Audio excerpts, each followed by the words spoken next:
Good afternoon, everyone. Welcome to software engineering class once again. Yesterday we ran into some technical problems and we couldn't do the class. I wasn't originally planning to do this class today, but based on the circumstances, we had to cancel the class yesterday, and I'm doing the class right now.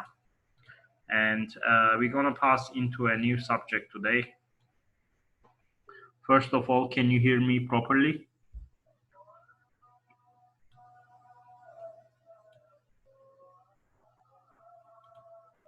That's very good. So in today's lecture, we're gonna focus on a new topic. This topic is called system modeling, and this is where we're gonna continue. In the last lecture, I gave you some exercises, and maybe next week we can look into that. But I really want to cover up this topic because this is the topic that you need to know in order to do the second project, which I'm gonna give it very soon to you. So your first project is, I am guessing you already started it. The deadline is approaching. You will also have a second project, which I will give you after this chapter, and you're gonna build upon on that project now. Okay. So as I mentioned several times before, we will not have a midterm exam from this course. Instead, you will have two projects. Both of them will be team projects, and your work will basically evaluate it based on your performance in the team projects.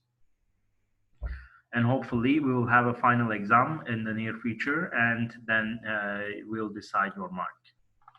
So what is this subject? This subject is actually one of the most important subjects in software engineering. It is called system modeling, where this is uh, the basis for implementation. So whatever step, whatever plan you organize here will pass into the next stage for software development, which is the implementation stage. And within that implementation stage, you're going to obviously build up the application.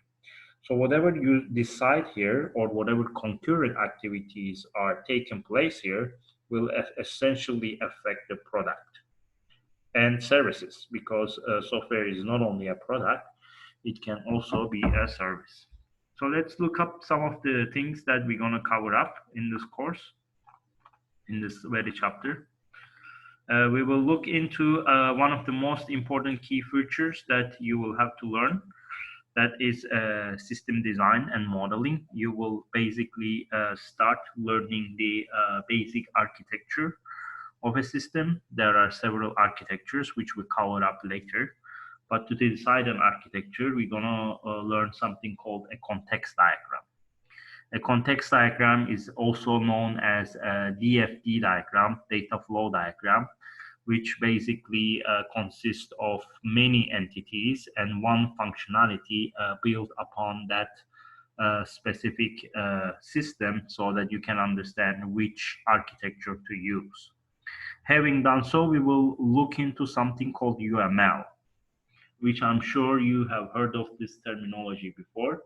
Unified Modeling Language is the language for doing system modeling and design. So the actual documentation about system modeling is not done through some kind of text, but instead we use graphical representations. We use business diagrams and software related software specific diagrams to basically break down the functionalities that we want to implement in this system. The main difference between requirements and modeling: in requirements, we were focusing on what the system should do. In here, we will basically break down that into further, and we'll focus on how to achieve that. So in there, we were focusing on what the system should do, and we are focusing on here how the system should do it. That is the big difference here. There are two aspects of system modeling, one that focuses on the structure, the other one that focuses on the behavior. Most of the diagrams we will cover under the umbrella of UML will basically look into the behavior of the system, rather than the structure. But there is the exception of the class diagram, which you covered up in the object-oriented classes. The class diagram is actually focuses on the structure more than the behavior. Some of the diagrams we're going to cover are activity diagram, which we're going to cover today. Don't confuse activity diagram with network diagram, something that we covered before. They are different things. We have sequence diagram, we have class diagram, and machine diagram. So there are 5 UML diagrams. Okay, we will cover all of them. So since we understood what this chapter is about, we're going to move on. What is system modeling? When we talk about system modeling, as I told you, we are basically deciding on how to achieve what we already defined in the requirements. So this is a pathway that you're going to draw to achieve what you already decided as your requirements. But one of the big confusions that happen in this category is that most students assume that when you model a system, it has to be the exact representation of how the system should function, which is not always true. Majority of system modeling is done as an abstract representation rather than a full representation of the system. So many of the things that you all decide or you basically draw a diagram to show how to achieve them are done in a very abstract way where you're going to fill up these details throughout the implementation. So this is a work plan rather than anything else. And you do draw this work plan to make sure that you agree with certain decisions, and so everyone is up to date, everyone is following the same route. Okay, that is the entire purpose of system modeling. Rather than drawing an exact copy of what you want to achieve, you can develop an abstract representation of a model so that you can agree on certain things within your team or group, so everyone basically is on the same track. Each system model represents a different view or a perspective from the system. So this is why there are many diagrams that you will find under the UML specification, that each one of them can focus on a certain aspect. One of them, for example, focuses on the data flow. The other one can focus on the interactions of the user and how this is affected by the system. Another diagram can focus on the modules and their interaction with one another, and so forth. So UML, which is called the Unified Modeling Language, is the main tool, main language that you use for modeling, and it is a graphical representation. And when you draw these diagrams, each one of them focuses on different perspectives. Moving on, why do we need system modeling, or why do we do it? System modeling helps developers, as I said, that to understand certain functionality. When you draw these diagrams yourself, you grasp the idea of how you're going to achieve them.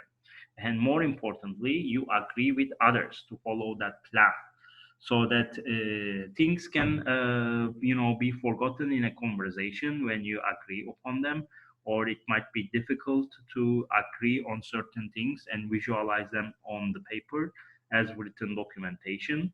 So what the software engineers do is that when they want to represent the functionality of the system, they draw it rather than explaining it. And this gives a visual idea of how the system would function and helps the people to communicate not only among themselves, but also with the customers.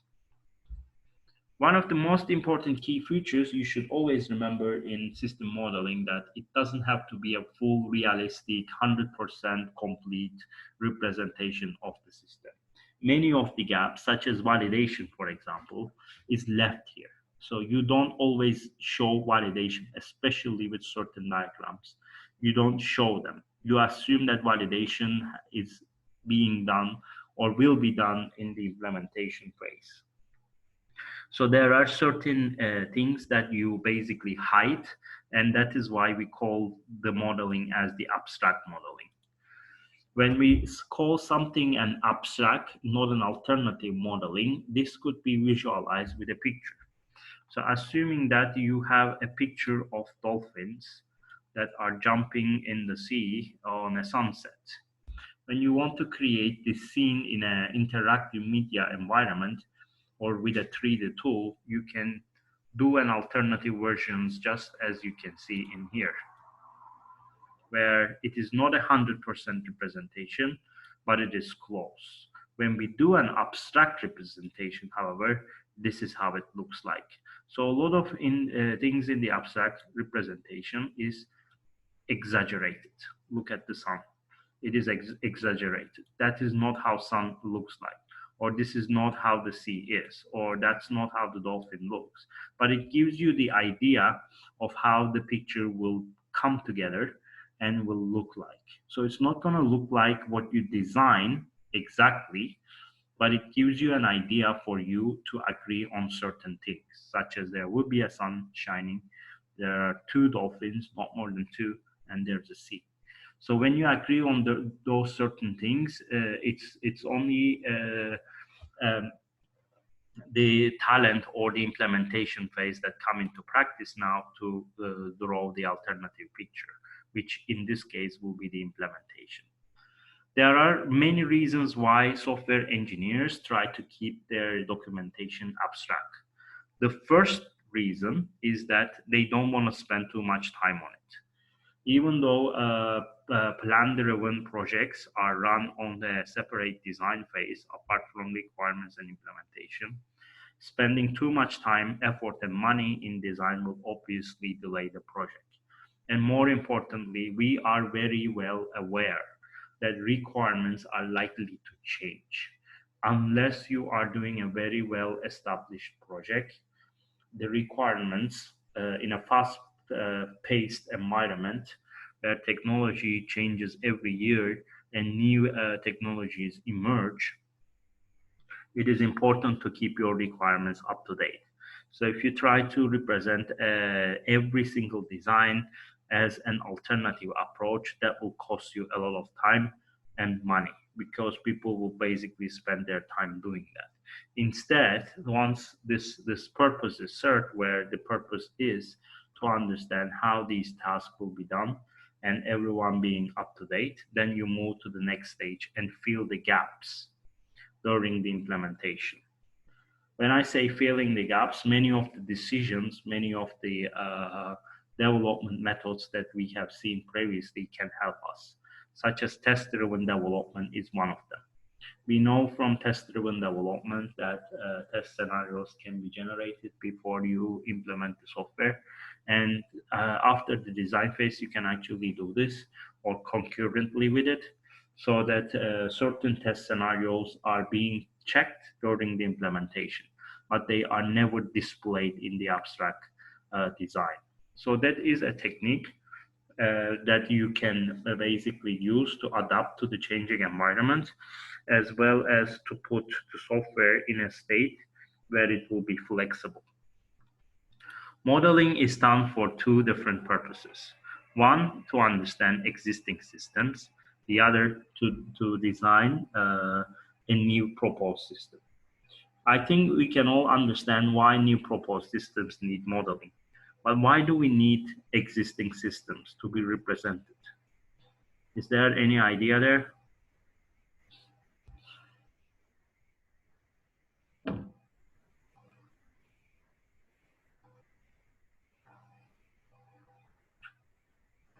Hello? Can you hear me? I ask you a question.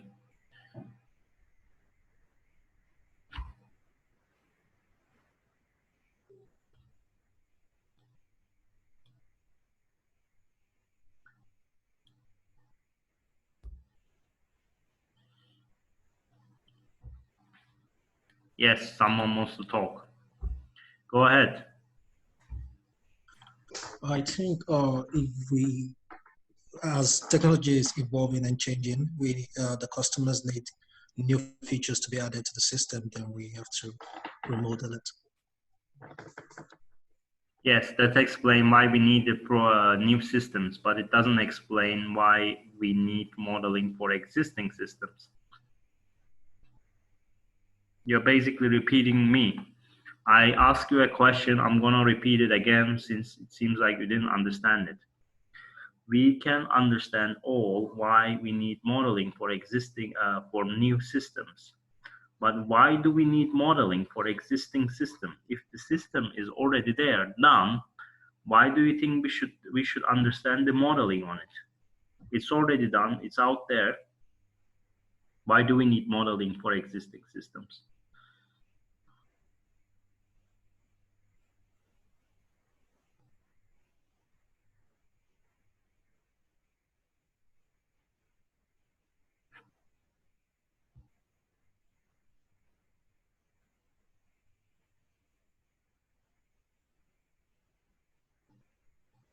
Wow, no answer.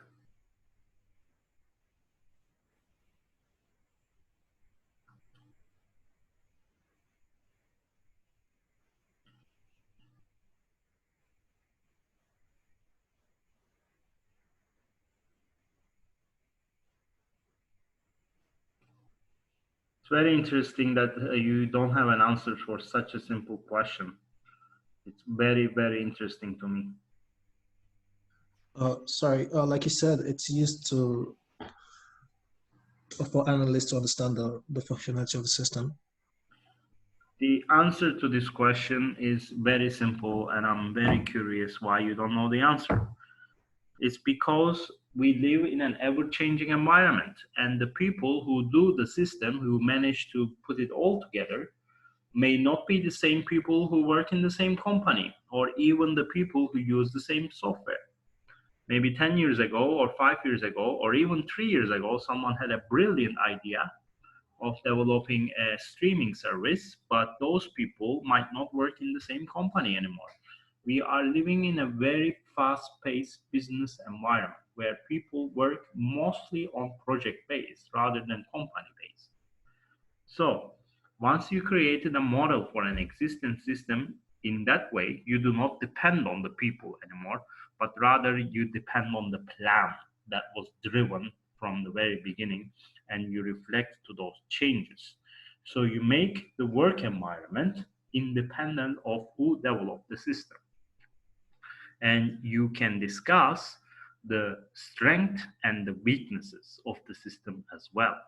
This gives you a huge advantage so that in the future you can hire people for that specific software or project so that you can strengthen the weaknesses. Another important reason why existing systems should be modeled is because of reverse engineering. Sometimes projects that are done for a long time ago or even a half decade ago, the source code or other properties, if the project was not supported, can be lost. Okay, or you might develop a software that is weak now, but you want to strengthen its features. In that case, you can go into what we call as a reverse engineering mode, model an existing system, see how it works, how it functions, and decide where the weak points are happening. That will help you a lot in defining the requirements. It can contribute to requirements engineering process, and it can help you decide what else is required for such a project to make it more stand out in the modern standards. Such as imagine we have mobile applications for the last 10 years only. Before 10 years ago, we didn't have smartphone applications. The first applications started to rise around 2009, 2008, so roughly 10 years, I would say. And what you see in there is that back then, even when the applications were developed, they weren't developed in the same sense as today. They weren't very well established. There weren't any particular design phases there that they were using. The agile wasn't practiced this much. The understanding of the software world was different, and it's going to be different 7 years from now on, with the ever-changing environment that we are in, the requirements will change, so that we need to understand the software, how it functions, not only for the new ones, but the existing ones to go further. This is why reverse engineering is an integral part of software engineering, so that successful projects can be backtracked, look into, and decide what worked and what didn't, and maybe carry it to the future itself. Okay. One of the first diagrams that we're going to discuss today is the context diagram, also called data flow diagram. Now we're going to look into this data flow diagram in the future chapters, but basically data flow diagram has levels and it is not part of the UML specifications. So this is not something official anymore. So it used to be, I think, at some point part of the UML, but it is no longer. And its purpose is basically with each level going into the data flow diagram, it gives you more details about how you should put together the system. The first level of the level 0 of the DFD data flow diagram is called the context diagram, or sometimes called context model. In this case, this shows external entities and the system itself affecting the software. It means that there are multiple external entities that affect the system. These could be the users, an external web service, or something like that, affecting the system, and the system itself functions as a whole, which then forms the software. With each level going into deeper and deeper, you divide the system into multiple components, which then generates you data, more data flows, and also different parts for these processes. The external entities will never increase when you go from one level to the other. Hence why the context diagram focus is to show you how many external entities are there and how you can design the systems around them. This is a practice usually combined with UML diagrams in order to understand both behavior and the structure of the system. Particularly, it is used in the system architecture, and we're going to cover that in the next chapter.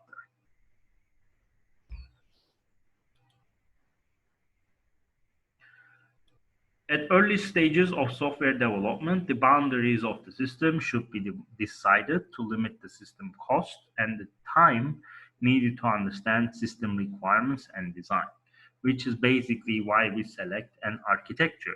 It is not only to support the system, but also so that we can know how much the system is going to cost us.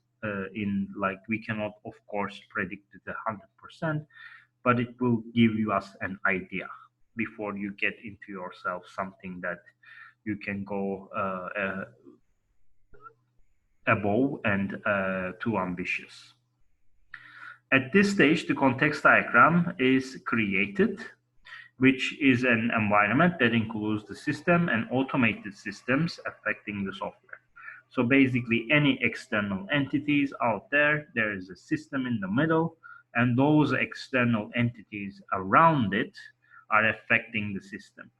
The external entities themselves is never going to increase in number. So this is why you do the context diagram. You define them from the very beginning. And as you progress into levels in the DFD, you can go to level 1 and level 2. Usually you don't go beyond level 2. So as you progress, it gives you more relations, more processes about those external entities. So once you have decided the external entity itself, these stay the same in the environment. They're not going to increase. They're going to stay the same. However, you can break up the specific system into sub-processes and data flows, where then each of these components can interact the sub-processes differently. That is the purpose of the context diagram. We will look into the context diagram in the future in much more detail when we see system architecture. Going forward, we have, as I mentioned at the beginning, the real player of this chapter, which is called the Unified Modeling Language.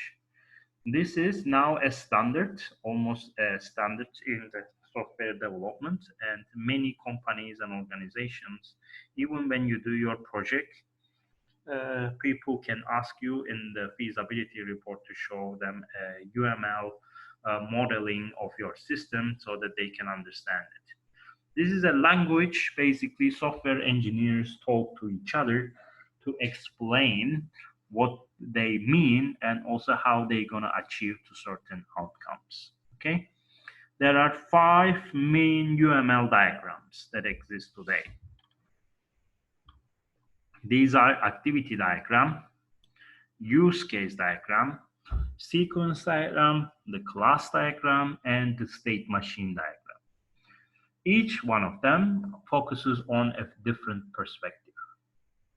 The activity diagram focuses on the flow of the data. It is often confused with flowcharts, but its purpose is much different.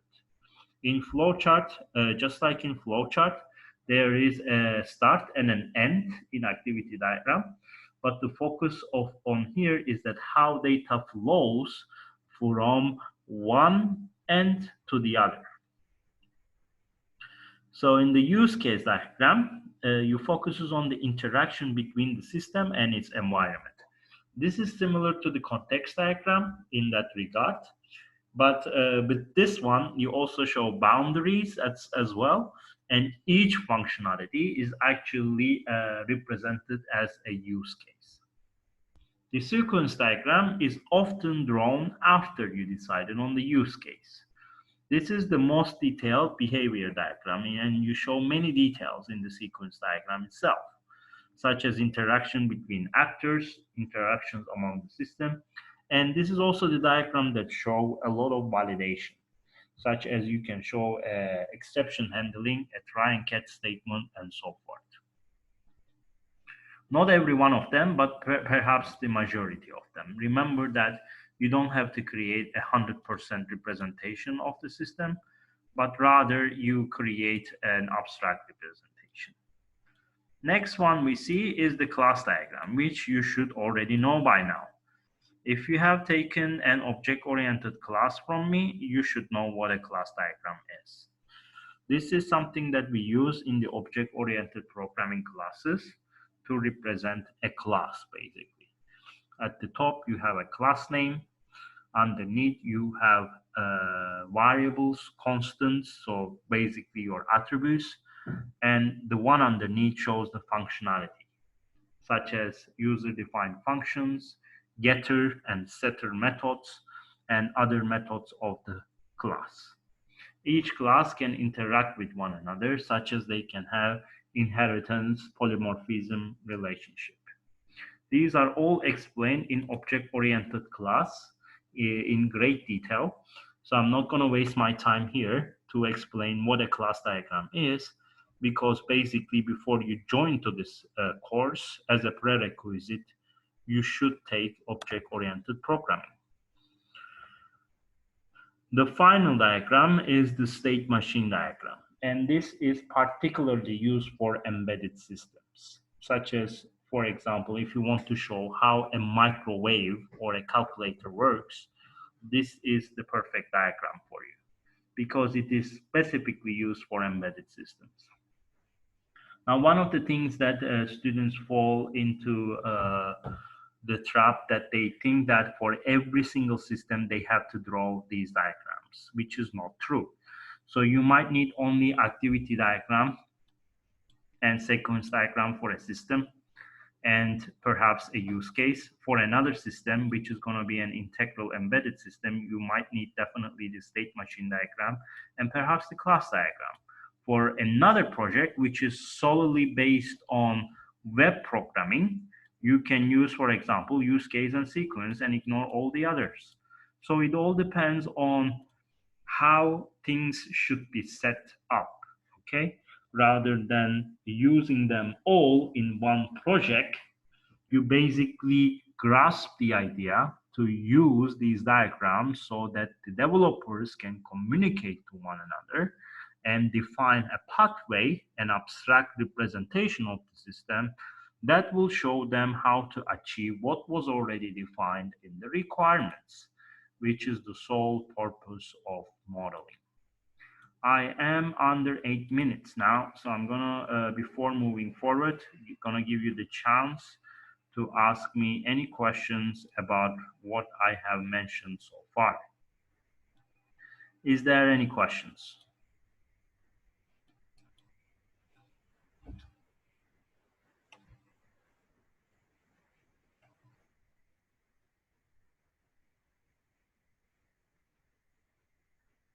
Everything is crystal clear. You understood everything perfectly. Well done. Congratulations. So I assume you will all get an A. I'm gonna stop in here and re-invite you. So go back to big blue button and I will meet you guys there and invite you.